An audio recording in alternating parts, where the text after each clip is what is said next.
thought I would bring you an outdoor classroom. So me and my kids are out here at Stumpy Lake over on the trails. We already recorded everything, but there was no sound, so this is a complete do-over. Take two.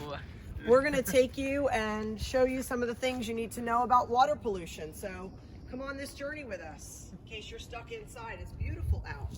Here we go.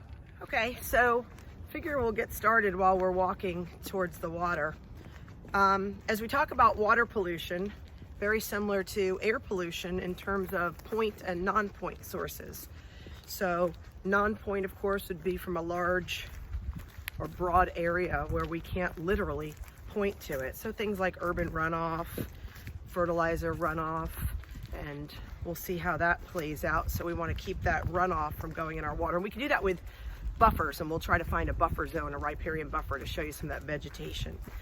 Additionally, you can have point sources. Here out at Stumpy, I'm pretty hopeful that there's no direct pipes dropping any effluent or waste into our waterway here. So I'm not sure I can officially show you a point source, but as the name implies, literally you could point to it. I want you to pause and think about which one of those would be easier to regulate under the Clean Water Act. So anyway, we'll be right back to you. We're gonna go find some water to show you some stuff about eutrophication and turbidity and some other water quality parameters we need to talk about. Hey, just wanted to take a quick pause. As we're looking at different types of water pollutants, we can talk about nutrients such as nitrates and phosphates. And of course, they come from a variety of sources, including fertilizer runoff and untreated sewage, but scoop that poop.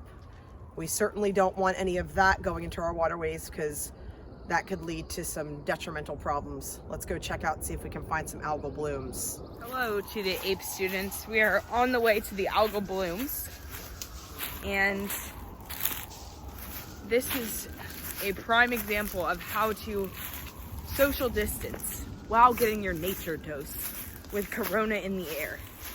Thank you for this segment of featuring Carly. Okay, so I don't know if you can see behind me. We've got a little bit of algal growth here. You can zoom in a little bit. But I know we've talked about eutrophication. Oh, look, wait, pause on the eutrophication. There's a turtle. A turtle over there. Can you zoom in? Here, I'll zoom in. Hold on, APE students of America. We have a turn. Oh, look.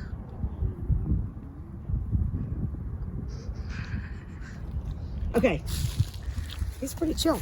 All right, so I need to talk to you a little bit about eutrophication. And I know we've talked about this word before throughout the year, but let's make sure we understand the chain of events, kind of this domino effect that plays out. So first, you're gonna have that runoff, typically your plant nutrients that we just mentioned, whether it be from animal waste, goose poop on our campus, or dog poop, or fertilizer running off from the homeowner's lawn. That's gonna lead to an algal bloom. The algae, just like anybody, likes the food in the water. And when you get this carpet of algae, kind of two things happen. Number one, as you can imagine, it acts like a blanket. And what's that gonna block out, kids? Sunlight. Sunlight, you're right. I didn't even prep them. But that sunlight being blocked out is a negative because then your submerged aquatic vegetation aren't able to obviously photosynthesize. But more importantly, so after that algal bloom, there's short-lived phytoplankton. They're gonna die, unfortunately. And the aerobic bacteria, and what's aerobic mean, kids? What do they need? Oxygen. Again, didn't prep them. Oxygen. Shout out Austin. I sent them to college to get smart. So literally those, aerobic bacteria are going to start digesting that dead and decaying algae. When they do that, they're going to use up most of the dissolved oxygen, which we refer to as DO in the water. That dissolved oxygen in the water then is going to decrease, and of course that would lead to eventual fish kills. When you have these low oxygen, these low DO concentrations, we refer to that as hypoxic. So that's what happens, for example, in the Chesapeake Bay after all that runoff comes from a huge swath of land in the watershed. And you end up with that in the Gulf of Mexico as well. These huge dead zones, as we refer to them, or hypoxic zones. So that's eutrophication in a nutshell. Not good. We want to make sure we keep our lakes and ponds oligotrophic. That means just the opposite, that high water clarity, low dissolved nutrients. So one other thing I want to point out real quick while we're here, Pollen. Obviously, a lot of particulate matter. 'Tis the season. You'll notice some of that streakiness across the water there. That's not necessarily an algal bloom. That's pollen. Any kind of sediment or particulate matter in the water column could lead to increased murkiness. And so when the water gets kind of murky, it will hold more heat. And there's an inverse relationship between water temperature and dissolved oxygen. So what I mean by that is as water temperature goes up, DO goes, guesses? Down. Good job. So if I were to sample this water right now in terms of the DO and then come back in, say, July, the DO right now would, everything else, so there goes the turtle. Everything else considered, the DO now would be higher than it would be in the summer because of the outside or ambient air temperature. So anyway, we're going to go check out a couple more things. Talk to you soon. 8 students of America, I'm back. We have trash. A wild piece of trash in the forest.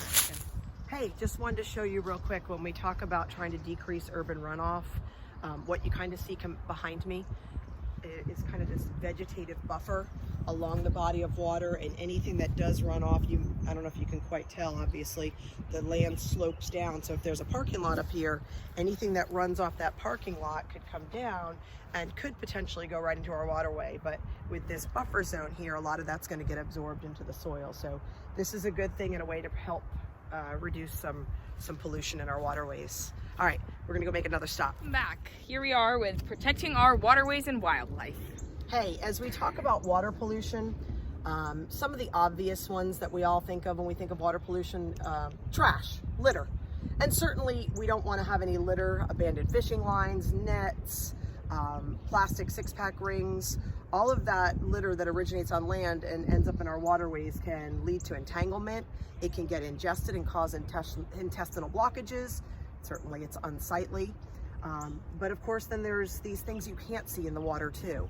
Things like thermal pollution we mentioned when we talked about power plants. And obviously they're bringing water in and using that in the condenser, and it warms up, and that thermal pollution, that heat in the water, is an invisible pollutant. And we just learned that as water heats up, what goes down?